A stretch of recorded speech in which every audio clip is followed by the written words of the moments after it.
નમસ્કાર વિદ્યાર્થી મિત્રો, વીડી એજ્યુકેશન ડિટેલમાં આપનું હાર્દિક સ્વાગત છે। આજના વિડીયોમાં આપણે પ્રથમ પરીક્ષા 2024 ધોરણ 12 વિષય હિન્દી પ્રશ્નપત્રનું માળખું એટલે કે બ્લુપ્રિન્ટ જોઈશું। આપણે આ વિડીયોમાં તેની સંપૂર્ણ અને સચોટ માહિતી મેળવવાના છીએ। જો તમને વિડીયો ગમે તો લાઈક કરો અને તમારા મિત્રોને પણ શેર કરો, જેથી તમારા મિત્રોને પણ માહિતી મળતી રહેશે। અને જો તમે આપણી ચેનલ ઉપર નવા આવેલા હોય તો ચેનલને સબસ્ક્રાઈબ જરૂરથી કરી દેજો।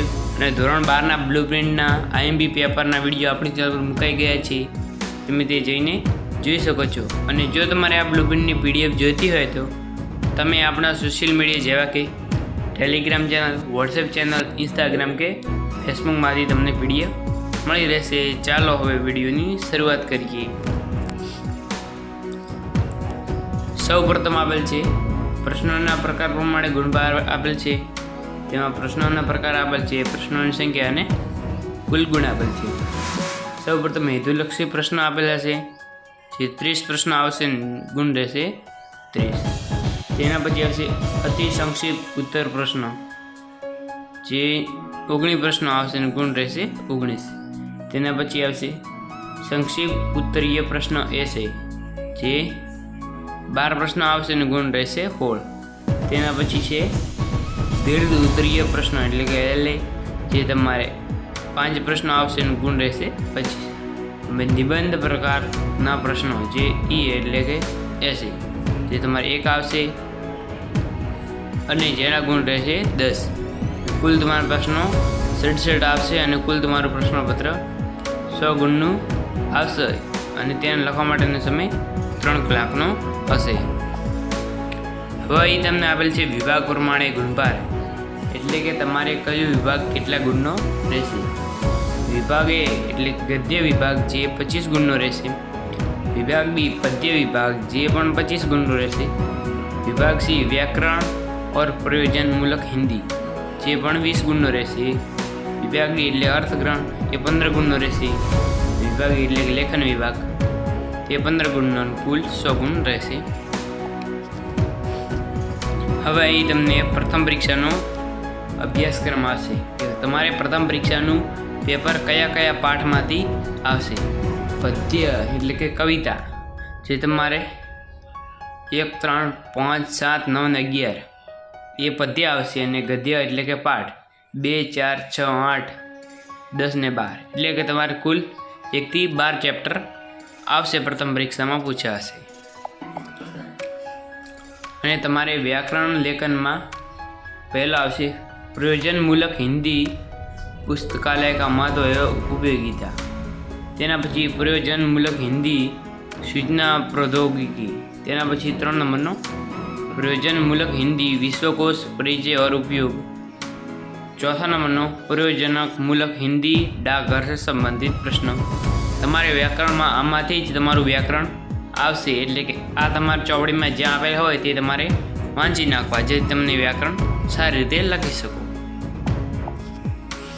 અને જો તમે આપણી ટેલિગ્રામ ચેનલ અને વોટ્સએપ ચેનલને હજુ સુધી જોઈન ન કરી હોય તો આ કોડ સ્કેન કરીને તમે જોઈન થઈ શકો છો, કારણ કે ત્યાં તમને પ્રથમ પરીક્ષાને લગતું ધોરણ 9 થી 12નું બધું મટીરિયલ પીડીએફ સ્વરૂપે ફ્રી આપવામાં આવે છે। ટેલિગ્રામ ચેનલ અને વોટ્સએપ ચેનલમાં જોડાવાની લિંક પણ તમને નીચે ડિસ્ક્રિપ્શન બોક્સમાં આપેલ છે, ત્યાંથી તમે જોઈન થઈ શકો છો। હવે આપેલ છે પ્રશ્નપત્રનું માળખું, એટલે કે તમારે પ્રથમ પરીક્ષાનું પેપર કેવું આવશે, કયા વિભાગમાં કેવો પ્રશ્નો આવશે। સૌ પ્રથમ વિભાગ એ આપેલ છે એટલે કે ગદ્ય વિભાગ, જે બહુ વિકલ્પ વાલે 8 પ્રશ્નો, એટલે કે તમારે 8 પ્રશ્નો આવશે વિકલ્પવાળા, ગુણ રહેશે 8। તેના પછી યોગ્ય જોડા મિલાઈએ 2, એટલે કે તમારે પાઠના આવશે લેખક કે પાત્ર કે તેનો સાહિત્ય પ્રકાર આવશે, જે 2 આવશે અને તેના ગુણ રહેશે 2। હવે એક વાક્યમાં ઉત્તર દીજીએ, એસે 4 પ્રશ્નો, એક વાક્યમાં જવાબ લખવાના, તેવા તમારે 4 प्रश्नों आवश्य गुण रहते 4। 2-3 वाक्य में उत्तर दीजिए, ऐसे 5 प्रश्न पूछिए, उनमें से किन्हीं 3 प्रश्नों का उत्तर दीजिए, जे 6 गुण न रहे। 7-8 वाक्य में उत्तर दीजिए, ऐसे 2 प्रश्न, इनमें से किसी एक का उत्तर लखवानो रहશે, જેના ગુણ રહેશે 5। જેના પછી હવે છે વિભાગ બી એટલે કે પદ્ય વિભાગ. બહુ વિકલ્પ વાલે 8 પ્રશ્ન, તેના ગુણ 8 રહેશે. તેના પછી યોગ્ય જોડા મિલાઈએ જે 2 ગુણનો રહેશે. એક વાક્યમાં ઉત્તર દીજીએ એટલે 4 પ્રશ્ન, 4 ગુણ રહેશે. 2-3 વાક્યમાં ઉત્તર લીખીએ એવા તમારે 5 પ્રશ્નો પૂછવાના રહેશે. તેમાં તમારે 3 પ્રશ્નો લખવાના રહેશે અને ગુણ રહેશે 6. 7-8 વાક્યો મેં ઉત્તર દીજીએ તેવા તમારે 2 પ્રશ્નો આવશે, તેમાંથી તમારે 1 પ્રશ્નનો જવાબ લખવાનો રહેશે અને ગુણ રહેશે 5. હવે વિભાગ સી એટલે કે व्याकरण और प्रयोजन मूलक हिंदी. 2 समानार्थी शब्द, 2 विलोम शब्द, 2 तत्सम शब्द, 2 प्रत्यय या उपसर्ग से अलग करने के लिए, शब्द समूह के लिए और शब्द हेतु के 2 प्रश्न. शुद्ध वाक्य में लिखिए तो 1 प्रश्न, कहावत का अर्थ लिखने का 1 प्रश्न, 2 मुहावरे कर देकर वाक्य में प्रयोग और प्रयोजन मूलक हिंदी में से 4, जिनमें से 1-2 वाक्य में उत्तर मान लखવાનું રહેશે. વિભાગ ડી એટલે કે અર્થગ્રહણ, જેમાં તમારે પાઠ્યપુસ્તક આધારિત પદાંશ આપેલા હશે તેનો તમારે સંદર્ભમાં વ્યાખ્યાયિત કરવાનું રહેશે અને ગુણ રહેશે 5.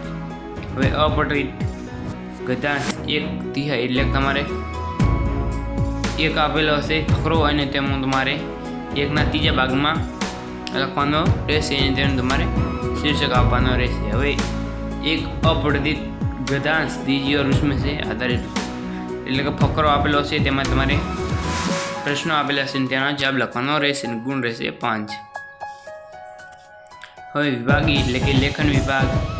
रूपरेखा के आधार पर कहानी लिखिए और उसका शीर्षक लिखिए, જેનો ગુણ 5 રહે. હવે किसी एक विषय पर 250 શબ્દોમાં નિબંધ લખવાનો રહેશે. એમાં તમારે કુલ 3 નિબંધ આવશે અને તેમાં તમારે કોઈ પણ 1 નિબંધ લખવાનો રહેશે અને ગુણ રહેશે 10.